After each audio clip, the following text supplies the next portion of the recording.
రాజన్న సిరిసిల్ల జిల్లా ముస్తాబాద్ మండల కేంద్రంలోని మండల బీసీ నాయకులు పాత బస్టాండ్లోని వివేకానంద విగ్రహం దగ్గర ఐక్యతా ప్రదర్శన చేపట్టారు. బీసీ 42% రిజర్వేషన్ల సాధనే లక్ష్యంగా రేపు తెలంగాణ రాష్ట్ర బంద్కు అందరూ సహకరించాలని కోరారు. బీసీ రిజర్వేషన్ల కొరకు బీసీ సంఘాలన్నీ ఒక్కతాటిపైకి వచ్చాయని మన హక్కుల కొరకు పోరాడే మంచు తరుణమని అన్నారు. ఈ కార్యక్రమంలో బీసీ సంఘం జిల్లా మాజీ అధ్యక్షుడు కొండ యాదగిరి గౌడ్, జాతీయ బీసీ సంఘం యోజన కార్యదర్శి ఇడుగురాల సురేష్ గౌడ్, జాతీయ బీసీ సంక్షేమ సంఘం యూత్ రాష్ట్ర ప్రధాన కార్యదర్శి శీలం స్వామి తదితరులు పాల్గొన్నారు.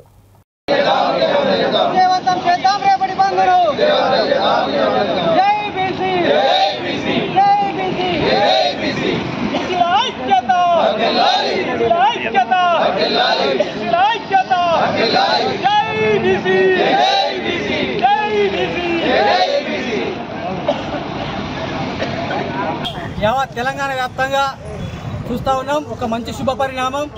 ఈరోజు తెలంగాణలో ఏదైతే దేశంలో బీసీలకు జరుగుతున్నటువంటి అన్యాయం పైన ఈరోజు దాదాపు ఇక్కడ ఉన్నటువంటి 35 బీసీ సంఘాలన్నీ కూడా ఒక్కతాటికి వచ్చి ఈరోజు బీసీ జేఏసీగా ఏర్పడడం జరిగింది.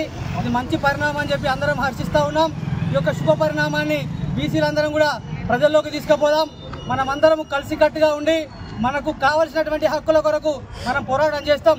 మనము దాదాపు 57% ఉన్నటువంటి బీసీలము ఇలా 42% రిజర్వేషన్ల కొరకు పోరాడుతూ ఉన్నాం. ఇలా మేము ఒకటే చెప్తా ఉన్నాం, చట్టసభలలో 42% రిజర్వేషన్ అమలు కావాలి. అట్లయితే విద్య, ఉద్యోగ, ఉపాధి, రాజకీయ రంగాలలో అవకాశాలు వస్తాయి. కాబట్టి తద్వారా బీసీలంతా కూడా ఆర్థికంగా అన్ని రంగాల్లో కూడా ఎదిగి ముందుకు పోవడానికి అవకాశం ఉంటుంది. కాబట్టి అన్ని రాజకీయ పార్టీలు కూడా అందరూ సహకరించాలి ఈ 42% రిజర్వేషన్ల కొరకు.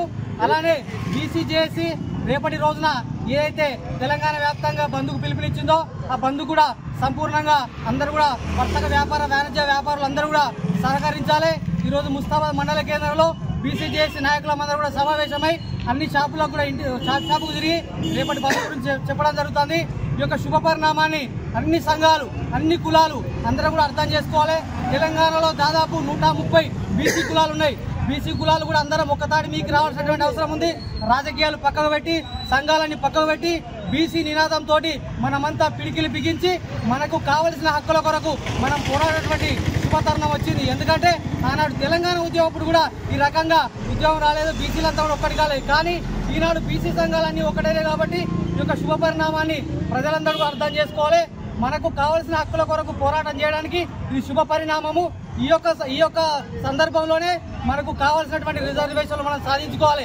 లేని తరంలో జీవితంలో ఎప్పుడు కూడా ఈ యొక్క బీసీలము రిజర్వేషన్లు సాధించుకోవడం సాధ్యం కాదు. కాబట్టి తెలంగాణ వ్యాప్తంగా, దేశవ్యాప్తంగా ఉన్నటువంటి బీసీ సోదరులందరూ కూడా సహకరించాలి.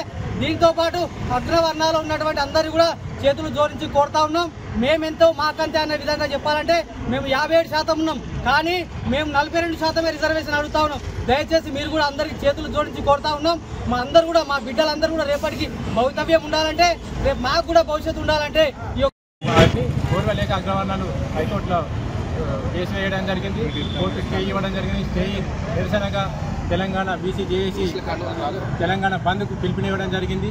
ఈ బంద్లో అందరూ విజయవంతంగా పాల్గొని స్వచ్ఛందంగా వాణిజ్య, వ్యాపార, వస్త్ర, విద్యా సంస్థలు, పెట్రోల్ బంకులు, మెడికల్లు తప్పించి అన్ని సంపూర్ణంగా బంద్కు అందరూ స్వచ్ఛంగా సహకరించాలి. ఈ బంద్కు మనమందరం కూడా Mustabad JAC joint action committee కూడా ముందుండి స్వచ్ఛందంగా బంద్కు మనం అందరం విజయవంతం చేయగలం రేపటి బంద్కు కోరుకుంటూ ఈ సమావేశాన్ని చేసిన అందరికీ కృతజ్ఞతలు.